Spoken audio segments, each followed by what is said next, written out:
Welcome to Personal Finance for Long-Term Investors, where we believe Benjamin Franklin's advice that an investment in knowledge pays the best interest, both in finances and in your life. Every episode teaches you personal finance and long-term investing in simple terms. Now, here's your host, Jesse Kramer. Welcome to Personal Finance for Long-Term Investors, episode 133. My name is Jesse Kramer. By day, I work at a fiduciary wealth management firm helping clients nationwide. You can learn more at bestinterest.blog/work. The link is in the show notes.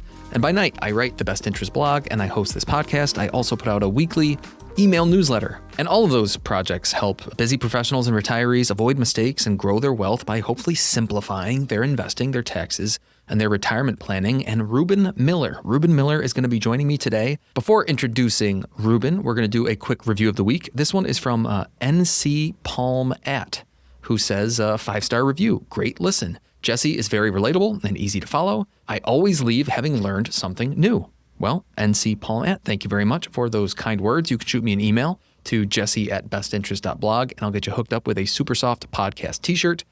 And you know what? After sitting down and recording this conversation with Rubin, I've decided to skip any sort of traditional opening monologue today from me. I think Rubin has a lot of interesting thoughts to share, and he's got this great teaching approach with how he shares his thoughts. And I'm happy just to, give the stage to him, as it were. An introduction for Rubin, for those of you who don't know Rubin. Rubin Miller is an investor, a writer, a teacher, and also, interestingly enough, a chess master. He's the founder and chief investment officer of Peltoma Capital Partners. He founded Peltoma in 2023 to show people that there's a better way to invest. In addition to being a Forbes contributor, Rubin is also the acclaimed writer of the Fortunes and Frictions blog, and he's frequently quoted as well in the Wall Street Journal. He's a relentless advocate for financial literacy and a founding committee member of the USC, that's University of Southern California, Financial Literacy Festival. And yes, Rubin, a native of my very own Rochester, New York, earned a national chess master title at the age of 15. So without further ado, here is Rubin Miller on personal finance for long-term investors.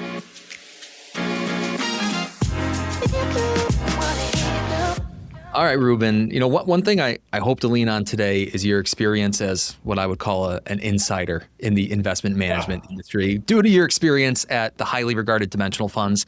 And I'm sure listeners have heard of Vanguard, Fidelity, et cetera, but maybe not dimensional, or at least fewer have heard of dimensional. And I know personally, sometimes I can think, boy, if I've never heard of them, I bet they're annuity slingers, active management slop, something like that. But you and I know dimensional is pretty different. So do you mind actually just starting with a little bit of background on dimensional and maybe some of your experiences there? I think the first thing I would say is that I find when I talk to investors, there's often a misunderstanding of what lane do all these people swim in? There are custodians like Schwab and Fidelity who also have funds, who might also have financial advisors. And so they swim in a lot of lanes. Mm-hmm. One cool thing about dimensional fund advisors is there's just one lane. All they do is make funds, and there's only one investment philosophy. And so when you think about, even if you're just in fund land, like you're at Vanguard, Vanguard does a few things, but Vanguard funds, let's talk about for a second, there's different breeds and colors and tastes of Vanguard funds. Yeah. They tend to have a low cost bent to all of them. But if you want to go pick a manager that's going to pick stocks for you, Vanguard does active management. If you want to go buy an index fund, Vanguard does passive management. You have to sort of know what you want to match it to your tastes and preferences. Mm-hmm. They have it for you, but it's like a grocery store. You got to pick what you want. The cool thing about working at Dimensional, which I loved those years, I was there from 2015 to 2022, is so much of wholesaling, which is selling funds, for me, selling them to financial advisors, is trying to get these products into model portfolios at a financial advisory firm. Yeah. So if you go to a financial advisor's office and they say, hey, we're looking for, the best emerging market small cap manager, you're like, great, this is my emerging small cap fund. Do you want it? Do you want to buy it? Yeah. Well, Dimensional is very different in the sense that they don't really, I wasn't taught to talk about funds that way. I don't lead with products. You lead with the philosophy. So back in this is now the 50s and 60s, basically, early research coming out of the University of Chicago that led to the eventual creation of dimensional fund advisors. But basically, these professors who started doing the early work in finance and security pricing and built these models around how we think assets should behave through time and why, and economic intuition and rationales and things like that, led to this belief that was almost antithetical to the way people had always invested, which was find some smart person to pick stocks for you. And as we started having the computing power to look at how do people do that, especially after fees, it's not a very good value proposition to charge a meaningful fee and try to pick stocks for people. It's a distribution, of course, like all things in life, it's a distribution. You're always going to find some people that look great. Now, can you prove they're skillful and talented instead of lucky? That's a lot harder from a statistical perspective, but it's always going to be a distribution. So people might say, but what about this manager? It's like, maybe, I don't know. But on average, active management has not been a great value proposition for investors. Dimensional only sells passive funds. What's different about Dimensional being a passive fund manager and what everyone associates with passive management, which is index funds, is index funds have a third party involved, which is whoever creates the index list. So we'll use S&P 500. That's what Okay. Yeah. Standard & Poor's, they're sitting around a table and saying, what goes on the list of 500 this year, this quarter, whatever it might be. And they change it through time. So the index reconstitutes, but this S&P 500 is just the largest 500 stocks in the US. Sometimes it's like 506, which is kind of weird, but it's basically the top 500, the largest 500 company. So Dimensional would ask the question sort of like, why has Standard & Poor's got to be involved? Let's say I want to go in 500 stocks and I manage hundreds of billions of dollars. Why am I outsourcing this list to Standard & Poor's just because they have the S&P 500? So that's basically the question Dimensional posited was, sure, passive investing makes sense from an empirical data perspective. We want to invest that way, but I'm not sure I want index funds. If I want to go buy 500 or 3,000 stocks or whatever it is, why don't I just go do it? And then have the flexibility to, if I want to make a modification, I don't have to wait for some committee to meet every quarter or 6 months or year and say, great, the 504 is now 498 and these are the 6 additions and one run subtraction, but like, why do I want a third party involved? So index funds are really cool because they're going to be cheaper on average than Dimensional because they're more off the shelf. Like they are literally a static list for a period of time that you're just tracking. There's really no humans really needed that much besides some small trading or whatever. But it's rigid and there's not that much thinking that goes on once you create the list. Dimensional is going to look at this additional research and say, wow, there's certain ways to not only design portfolios, but implement day after day that we think we can improve on indexing. So that's the general Dimensional spiel. They're about $1 trillion company now. I mean, they're a global powerhouse in the investment world. They have this one philosophy, which is very unique in the investment landscape. A couple other companies I'd say that do that well would be Avantis, which is a competitor of Dimensional, sort of an offshoot. A lot of people left Dimensional to go create Avantis. Very similar in that vein. They also would say, well, we don't pick stocks. Like we just do one thing and we do it really well. So Avantis similar. On the other end, there's also some fund companies that are just active management. And I love that, to be honest, because at least they stand for something. Sure. Something I learned at Dimensional was how to sort of sell against everything that wasn't Dimensional. And we would basically refer to these places as grocery stores. Like you got something for everybody, you're kind of nothing to everyone, right? If you want to be everything to everyone. So like American Funds, Capital Group is a fantastic example of a company whose investment philosophy I don't care for, but whose sort of culture and business philosophy I really like. They stand for something and they're not trying to just create products that they think people will buy. You're not going to see Capital Group create index funds. They don't like passive management. And so I might not want to buy their funds, but I at least respect the way they do business. I will say that many of these active managers have had, the tailwinds of passive management are very obvious to any of us in the industry. And so like it or not, it's where the industry is going and has been going. So a place like American Funds, Capital Group, they have hedged their bets a little bit, I'd say. They have some partnerships with Vanguard where they sort of have model portfolios where you can get some passive, get some active. American Century is a great example, old time legacy active manager. They are actually the ones that have Avantis underneath. They basically help launch Avantis within them. So it's like a passive fund company that's like a brainchild of the American Century complex that my good friend Eduardo Repetto left Dimensional to go create, and he did it sort of with American Century. So American Century hedged a little bit that way. So I would say everybody knows where the industry is going and has been going. And so some fund companies sort of stepped up to bat and made some of these hedges. It's obviously great for the cash inflows at places like Vanguard or Dimensional, which are heavily low cost passive. But the last thing I'll say, and then I'll pause, is it has its own challenges, which is that it is seen as a fairly commoditized investment approach, especially index funds. So if you're Fidelity and you have a Fidelity S&P 500 fund, and then you got Vanguard who has an S&P 500 fund, mostly what you're competing on is you say, well, what do you cost and what do you cost? Because it's basically the damn same thing. So the fee compression is very hard. I mean, I felt that in my career at Dimensional, which Dimensional would market against, saying we're not a commodity. And I would say they are very unique, but the world sees these passive investments mostly as commoditized. And so it's hard to know if you want to hang your hat professionally at a passive investment manager for the next 10, 20 years, which are decisions I had to make in my career, when you see them lowering fees almost every year. Yesterday, Vanguard announced another 52 funds lowering their fees. And so that makes sense. Definitely index funds are very commoditized, so there's nothing else to compete on. It's a fascinating dynamic in the industry that a lot of people probably don't appreciate, that it's the best time ever to be a Vanguard investor or Dimensional investor. Less clear if someone said, hey, where should I try to go get a job? But I would say, oh, go work at a passive manager for the next 20 years. Not so sure. Yeah. That's really interesting. I use the comparison, when you say commoditized, I mean, I literally use the comparison of a gas station where you say, is Mobil's gas any different than Sunoco's gas? And pardon me if those are like regional gas stations, but right, it's gasoline. Yeah. It's just a commodity. And what are these gas stations, how do they compete? Well, they compete on price and maybe some other amenities, but it really is the same product underneath the hood. But going back to Dimensional, I could hear a couple listeners there saying, so wait a second, they don't follow the Standard & Poor's dictates of 500 stocks. They come up with their own. And that sounds like putting your finger on the scale, and that sounds like active management. So do you mind just peeling back the onion one little layer to say, like, what rules is Dimensional following in their passive strategies?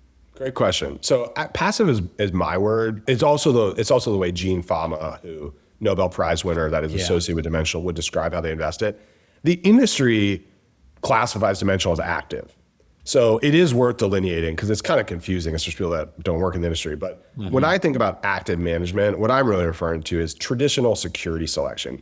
Do you build a model to pick stocks and say that's a good stock and that's a bad stock, whatever? That is what Dimensional does not do based on traditional metrics of, I think forward earnings are going to go up and blah, blah, blah on this specific company. What Dimensional does do is they design really thoughtful portfolios based on the information they have. But the information they have are things like price. They look at the stock market, they see price. They're going to design a portfolio so that you don't have the same amount of Apple stock as you do Frontier Airlines stock. That's a very active decision. One's obviously a much larger, more robust company, and one's much smaller, deserves a smaller weight in your portfolio. But they're not going to say, I think Apple is going to outperform Frontier this year. That is a much harder argument to make. Obviously, Apple's going to be a relatively more expensive company. It's big and successful and robust. And Frontier Airlines, I'm assuming, is a piece of crap company. Like, it's a budget airline. Like, doesn't mean the stock can't do really well, but I know where I'd rather be an executive and work at, where my comp would be better. I know what a better company is. So Dimensional is going to look at every single stock in the universe. And because they're passive and they say, hey, look, prices are probably going to adjust for the information we have at the time. Frontier is going to be cheap and Apple is going to be expensive. That makes sense to us in this world. It's easy to pick when you go bet on a sports game. It's easy to pick the winner in a lot of games. Much harder to beat the spread. That's what passive management is all about, which is that I am not going to try to outguess prices. That can lead you to buying the S&P 500. That could also lead you to saying 500 stocks in the US, but wait, there's almost 3,500 stocks in the US. Why wouldn't I want to own all of them? Why don't I want to own mid caps and small cap stocks and all that? So Dimension would start with a much larger opportunity set. Then the sort of special sauce, I would say, is that not all stocks are probably created equal. That should be somewhat intuitive to us, that if we believe that, thoughtfully taking risk, we should expect to get rewarded for that. If I have $100 and I go buy Frontier Airlines stock, or Apple stock, let's say I have two options. You're like, well, most people are gonna be like, I'd rather have Apple stock. That's it. That means that Frontier Airlines should have a higher expected return. Otherwise, why the heck would anybody buy it? Right? I sleep way better at night knowing I own Apple stock than I would Frontier Airlines or whatever budget company you want to pick. So there's this research that was formalized in the 1992 academic paper called The Cross-Section of Expected Returns, which is by Gene Fama and this other gentleman at Dartmouth, Ken French. And the paper basically, it's one of the most cited papers in finance, but it basically says like, expected returns are different for various characteristics of stocks. And the three big ones would be small cap stocks, companies that we don't know that probably struggle more in economic downturns compared to large cap stocks. That's pretty intuitive to me that would have to be the case. Like, it wouldn't make any sense to me if someone could go buy the biggest, most successful companies and expect the best return. And make the most money. Yeah. Right? That doesn't really make sense.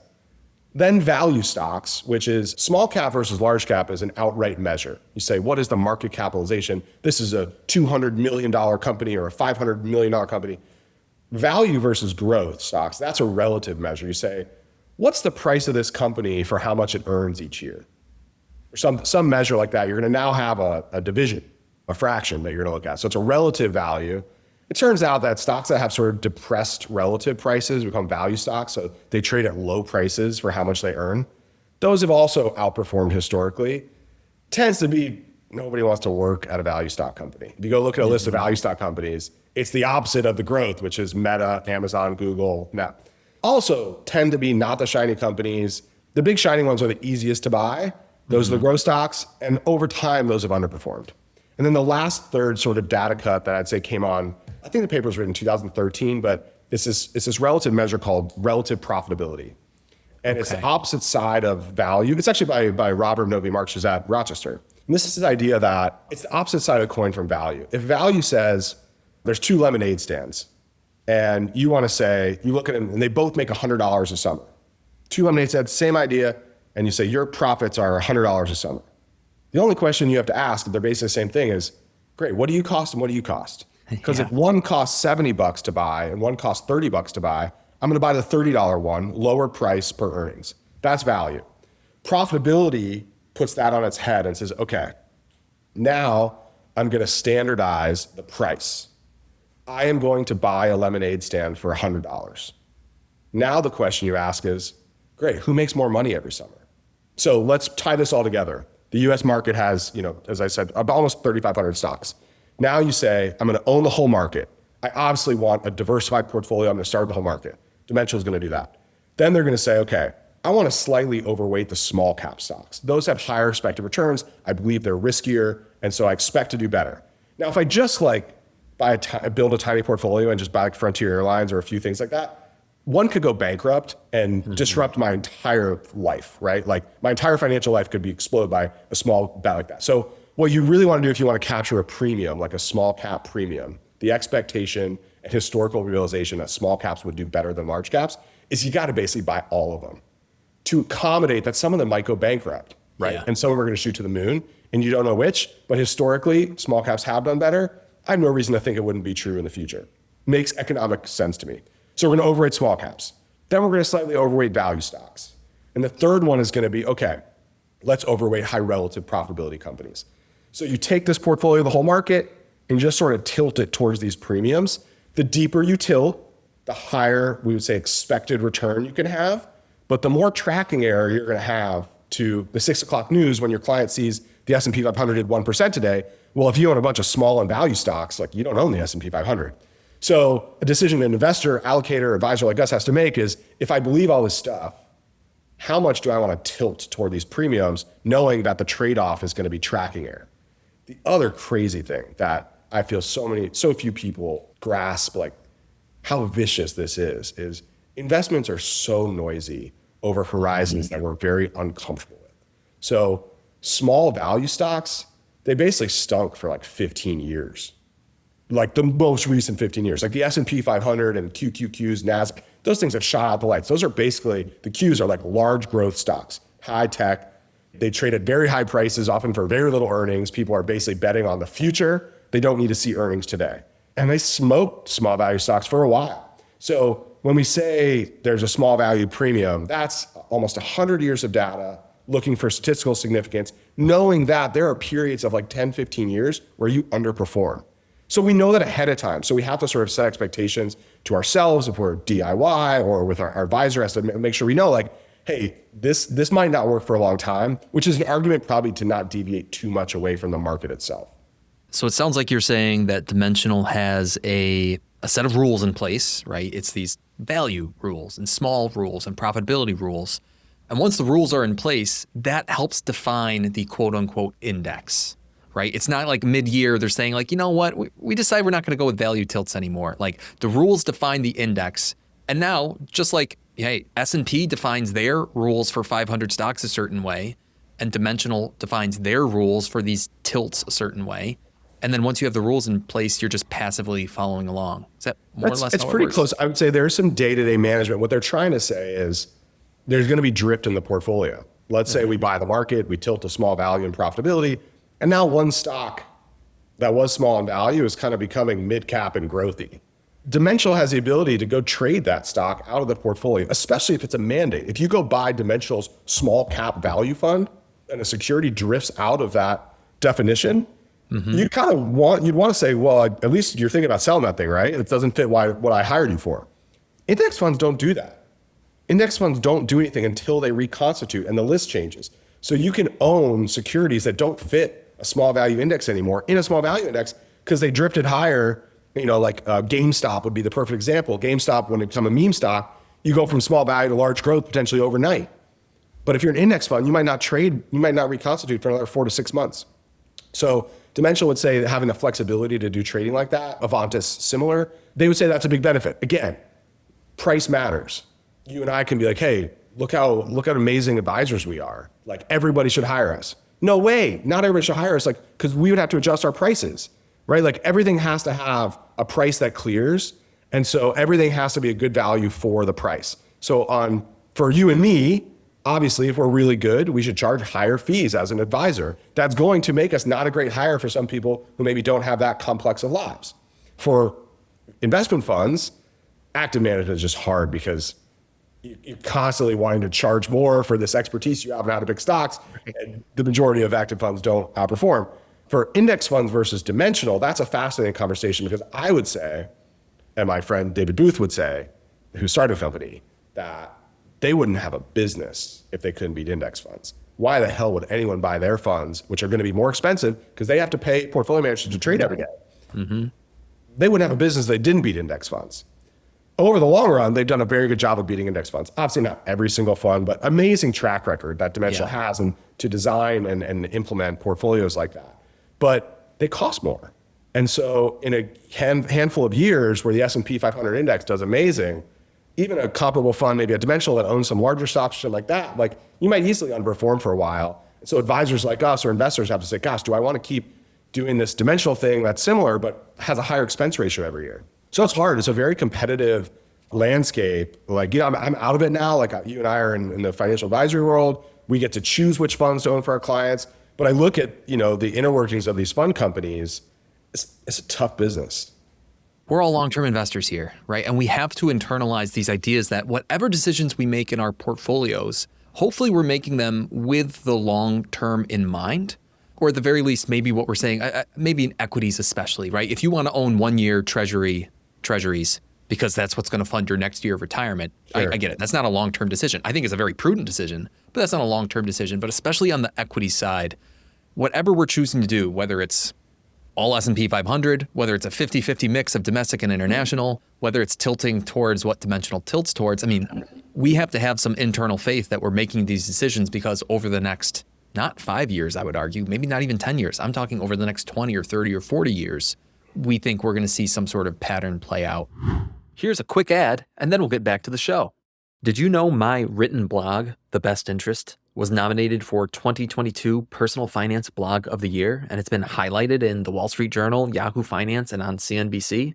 I love writing, especially when that writing is to share financial education, and I usually write 1 or 2 articles per week. You can read them all at bestinterest.blog. Again, the web address is bestinterest.blog. Check it out. And I suppose let's pivot now, Rubin, to some of the individual advice that we give, or just some of the things that our individual listeners can take away today. I think of sometimes I chat with people who maybe they're just 100% in the S&P 500 index fund. It might be their whole portfolio. It's certainly their whole equity strategy. And it's simple. It's what we would maybe lovingly call a lazy portfolio. That's a boglehead lazy portfolio.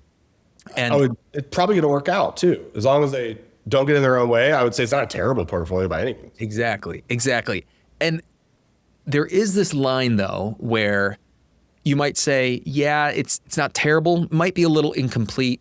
And at some point, there's a line where, I've said this before, I think people are much more likely to go wrong in complexity than they are in simplicity. Yeah. But there still comes a line where something is so simple, it might have some negative ramifications. So when we're talking about dimensional, or just when we talk about your investment strategy, where do you kind of draw that line to say like, hey, okay, let's just start with that example, 100% S&P 500. Yeah. What would you say to this hypothetical investor? Say, you know what, you might want to make a few tweaks here or there. I'd go back to where we kind of started, which is like, what is your philosophy around prices? And for me, when I look at prices, I say, gosh, there's a lot of smart people trying to buy every stock out there. There's a lot of smart people trying to sell it. It comes this equilibrium, and that's the price we see on our phone ticker app or on CNBC or wherever you look at stock prices. There's so much information in a price because it's an equilibrium of all these traders, millions of people every day. So to me, a lot of people overlook like the beauty in that. It's like prices are probably pretty efficient. There's a lot of smart people out there incentivized to make a lot of money in the stock market. So it's going to stress it to get to a pretty fair price. So, okay, so let's say someone's with me so far and say, okay, I get it. Prices are probably fair. Then I'd say, okay, do you think that international stock markets or small cap stocks in the US move the same as the S&P 500? And I can show them on the charts, and the answer is they do not. Some years small caps beat large caps, some years large caps beat small caps, sometimes by a wide variety. Like right now, this year alone, we're like not even 2 weeks into the year. I think small value stocks are up like 8 or 9% over the S&P 500, like a large range in just a very short period of time. Again, tough 15 years before last year. So like not to read into it. The thing I want you to know is that they're just different. For a moment, not better nor worse, but they're just different. So now we can say we want to own stocks behave differently, and prices are probably pretty fair. So I don't know why someone would only own 500 of them, because the math works out that if you buy a little bit of every stock across the whole world, you should expect lower volatility than an S&P 500. We can't guess which stocks are better. We said prices are fair. Lower volatility is going to lead to higher realized returns if that's how it plays out, because volatility erodes returns, right? Like if we have a portfolio and we go up 10% and then down 10%, we're not back to where we started. $100 up 10, then down 10 goes to 99. Bigger volatility spreads, larger decrease over time. So volatility will erode your portfolio, even if it's like the same numbers and they arithmetically net out. All else equal, we want the same return with the lowest volatility possible. I would tell you, you want to do that through owning all 13,000 stocks across the whole world. If prices are generally fair, than you would just the S&P 500. All said, not a terrible portfolio from what you and I see out there, right? Like I see a lot worse than that. You are betting on large stocks in the US. Obviously, some of them have international businesses, and so you might get some international exposure. And the US is about 65% of the world, and the S&P, I think, is about 85% of the US. So you own about 50% of the global stock market in those 500 stocks because they're such large stocks. So there's 13,000 in the world, but the top 500 in the US make up about half of the market capitalization. So I would say, like, if you can really hang on, like, you're probably going to be just fine. It's not really the investment journey I'd want someone to sign up for, though. Yeah, that's fair. Well, let's pivot to that then. And I'm thinking about if you could design the default investment approach for a long-term investor, maybe this is your own default long-term approach. And not that you have to give away your own holdings or the secret sauce for Peltoma clients, but let me just ask you this, like what principles would be non-negotiable? I know you've already covered a bunch of really good ones and I don't want to make you have to restate everything, but what do you do when you're designing a portfolio in that way? It's such a good question. I'm going to deflect it for a second just to say that the most important part of us allowing clients to realize the outcomes that we've aligned on them with and to live a bigger life and get what they want is that we design a journey that they can stay on with us. The answer is first sort of like, how can I build some guardrails so this person stays in their seat? There's a lot of ways to do it. One is going to be they're probably not going to own 100% stocks, right? No matter who they are, because that's a really whippy ride. So they're probably going to own some bonds or something more conservative. Then we're probably not going to just put it all in one country. Like I was saying, the US is an example, but maybe you're an international investor and you live in France and you want to own a lot of French stocks. I mean, I know Canada, there's some studies about Canada, you know, that average home bias in Canada is over 50%. People in Canada have over 50% of their stock portfolio in Canadian stocks. Canada's 4% of the world. That doesn't make much sense given how the world looks and what prices have told us. That's a very heavy home bias. So I would first design and say, hey, I could probably use a bunch of different tools. Vanguard, Dimensional, probably even American funds, active management, I don't even maybe like, is you can stay in your seat and I can get decent funds. I can get you where you need to go. Then we're going to start, again, we're going to have to pick how many stocks and how many bonds.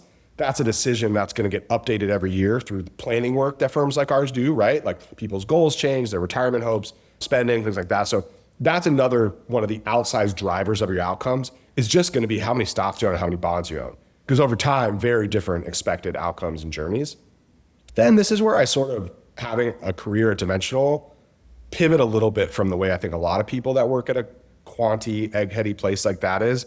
It's like, I don't care that much about the factors we just talked about. They make sense to me. It makes economic intuition that small caps should do better than large caps.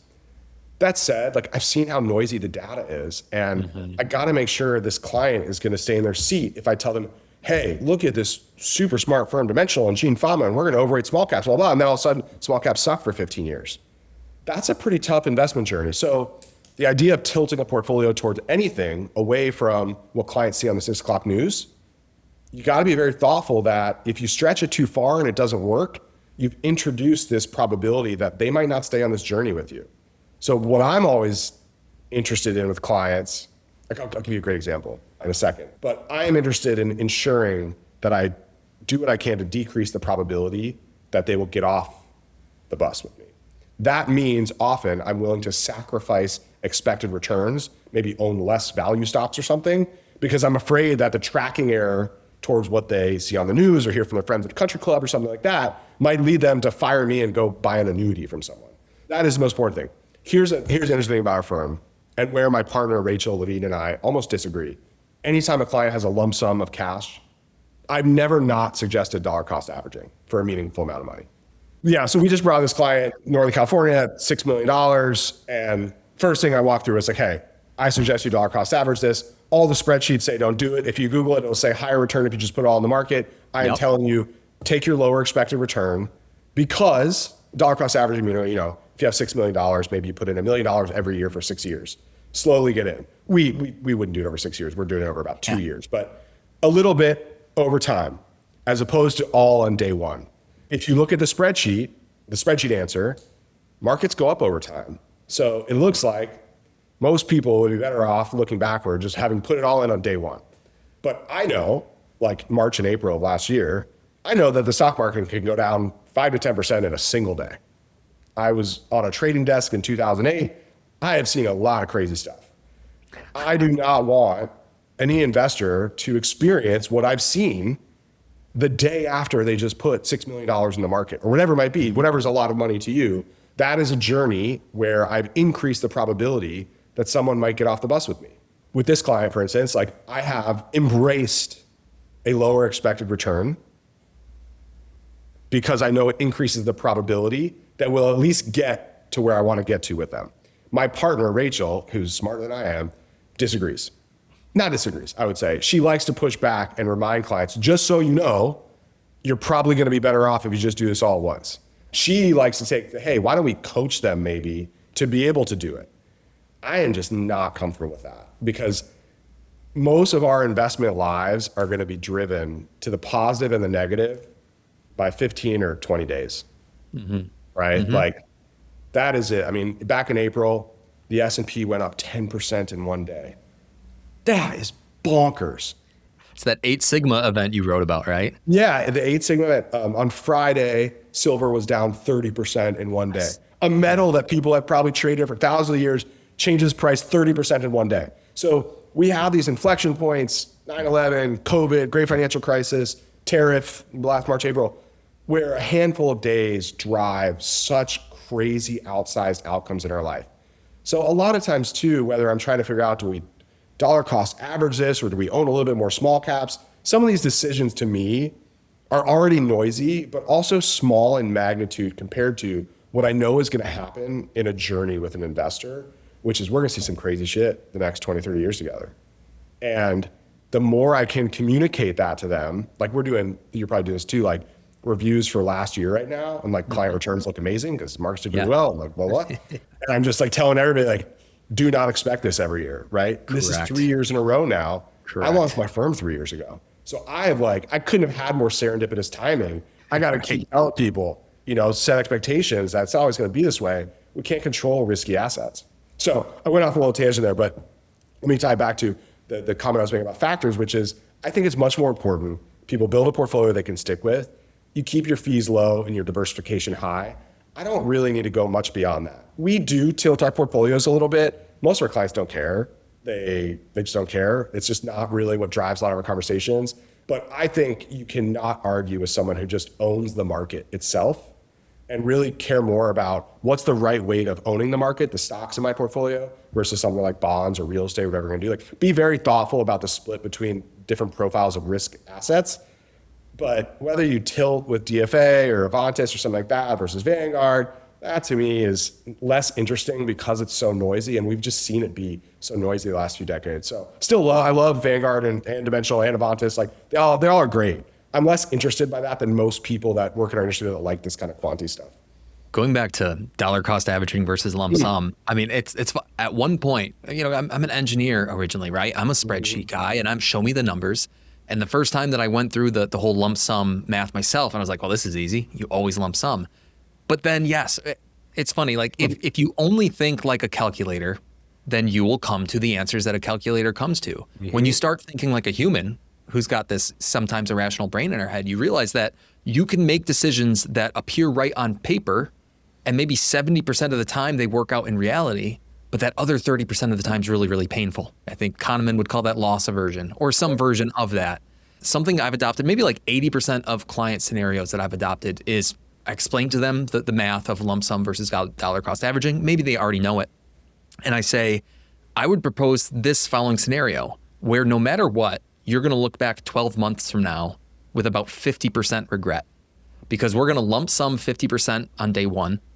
And then we're going to take the other 50% and we're going to dollar cost average it over 4, a 6, a 12-month time span, depending on their preference. And 12 months from now, you'll look back and either say, oh, I wish I just lump summed it all on day one.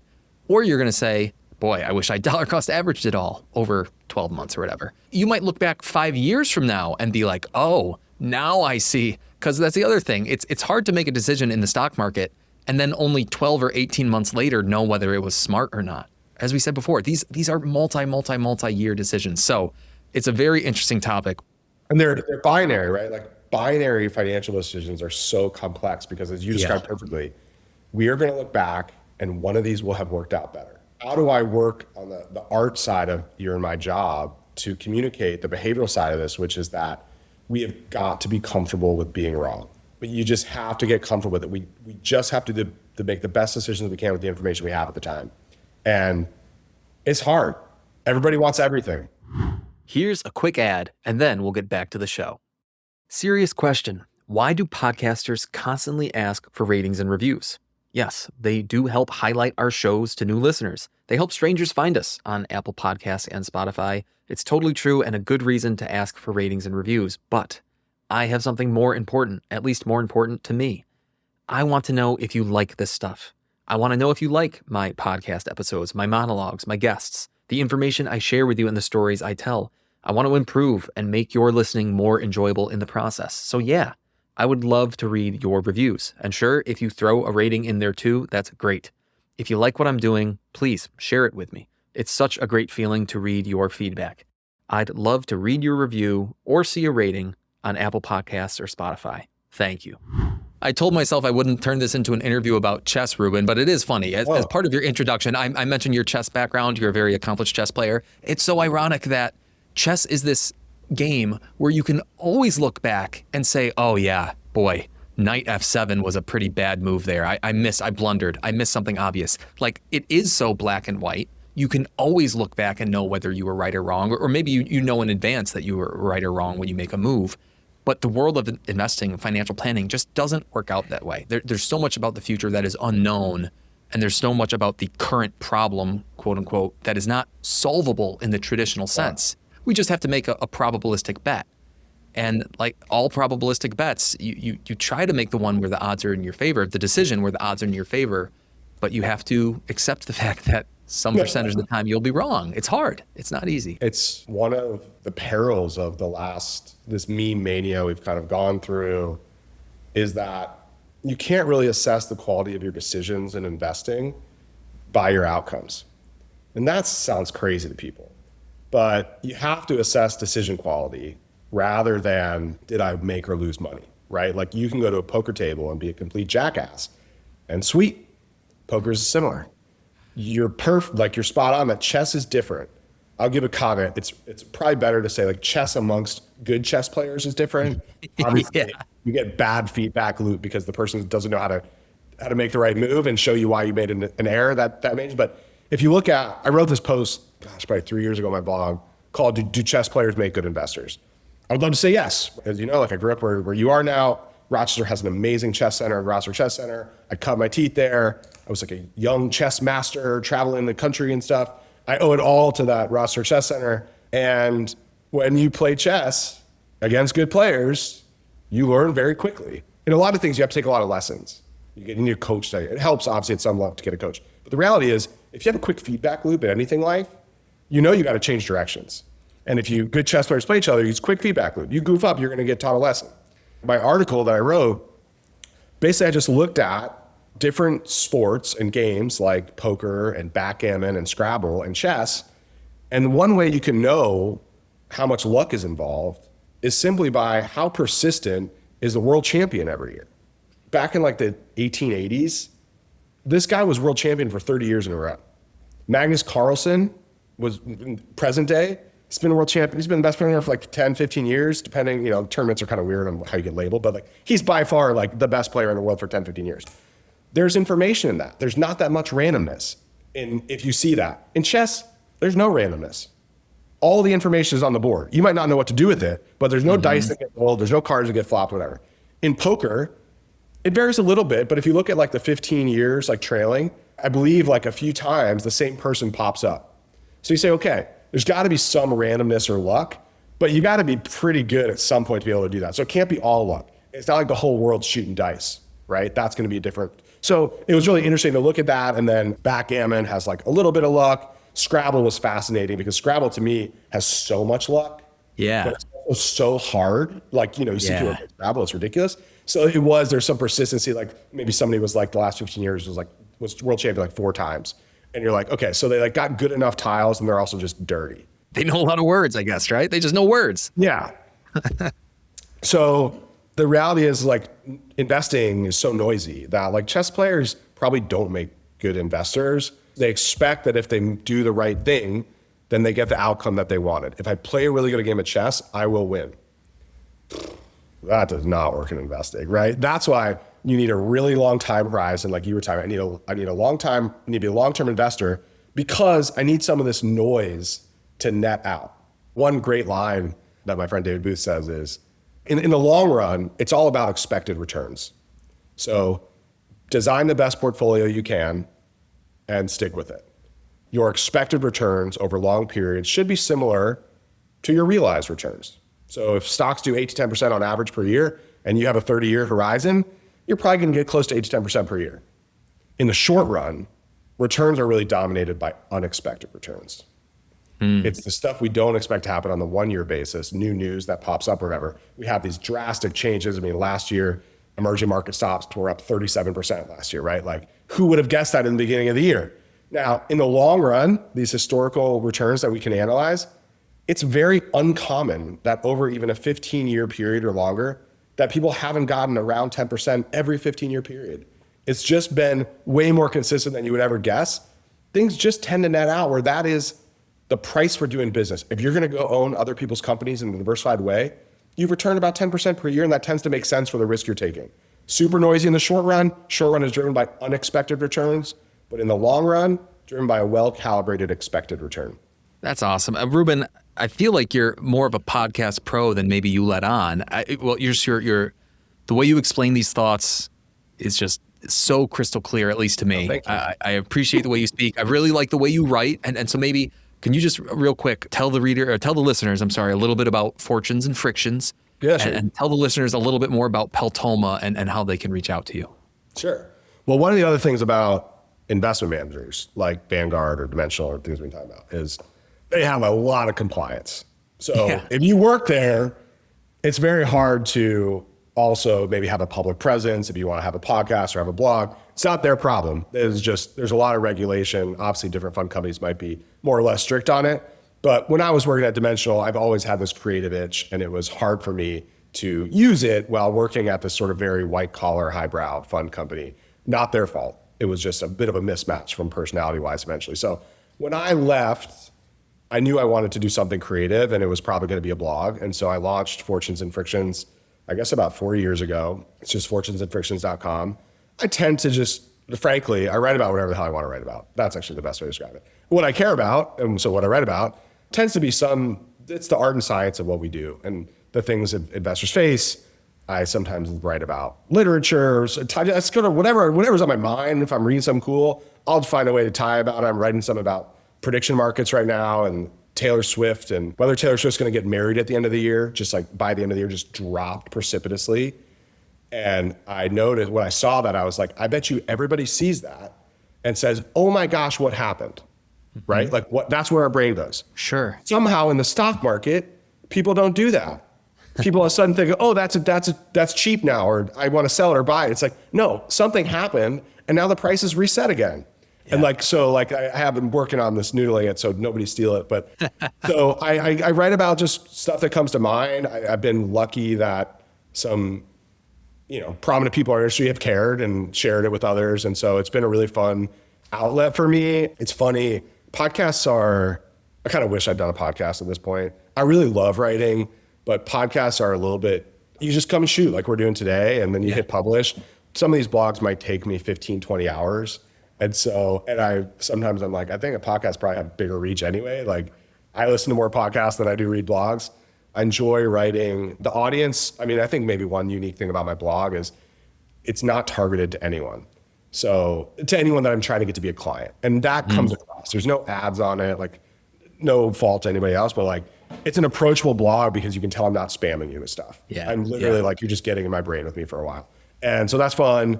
And so it's sort of intended as a gift to people who maybe want to learn about investing in a different way than a textbook. So a lot of the things just kind of teaching basic investment concepts through a lens of whether it's pop culture or literature or something like that. So that's that part. I'm very active on LinkedIn. That's sort of been my platform where I also write.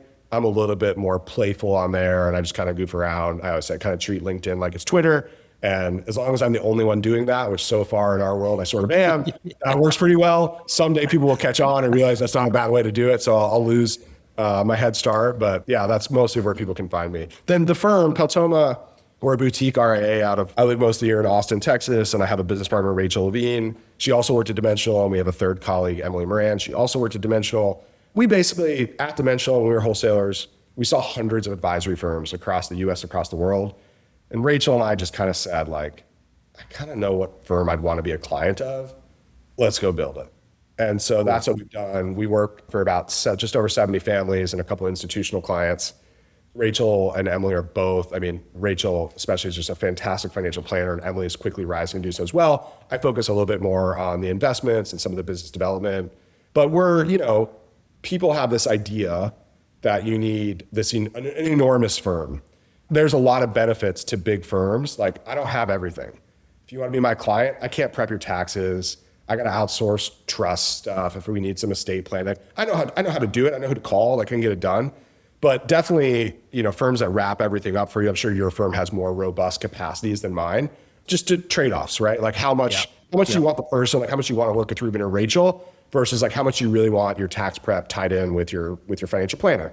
So we're a great firm for people that want to work with us, but boutiques have their trade-offs. At the same time, large firms have their trade-offs where what you hear is always, gosh, I was working with Bobby last year, my dad worked with him, and then Bobby passed me to Mary, and now I don't even know who my advisor is anymore. Like, when you come to us, everybody knows kind of who your advisor is. And it's been a really fun run. It's a really fantastic business. And as you know, Jesse, like you get these emails from people that are just like, you've changed my life. I don't know what we were thinking, not hiring you before, or like, what do we even do before you? The cool part about this job is that We get to serve people meaningfully. It's not rocket science. You can make a really nice living and your clients love on you, you know? And so for us, what I've really enjoyed the last couple of years with our growth is that our clients are really rooting for it. And that's fun. Like I'm sure, you know, you have these relationships with people and they're really rooting for Jesse's success. Right. And I see that in our clients that they're excited about this next phase of where our firm goes. It's not cheap to run these businesses. So like it's a very premium product that we deliver. And for me, I think something I think about a lot as a business owner is making sure that if someone else takes a meeting with one of my clients, like someone else in my firm, like my clients are impressed. Thankfully, Rachel and Emily are both smarter than I am. So that works for us. But as we grow, I do think about like, how do we keep wowing people with the caliber of people here? Like any business, like eventually we'll grow and have some turnover, something like that. But for now, the threesome of us is working really well.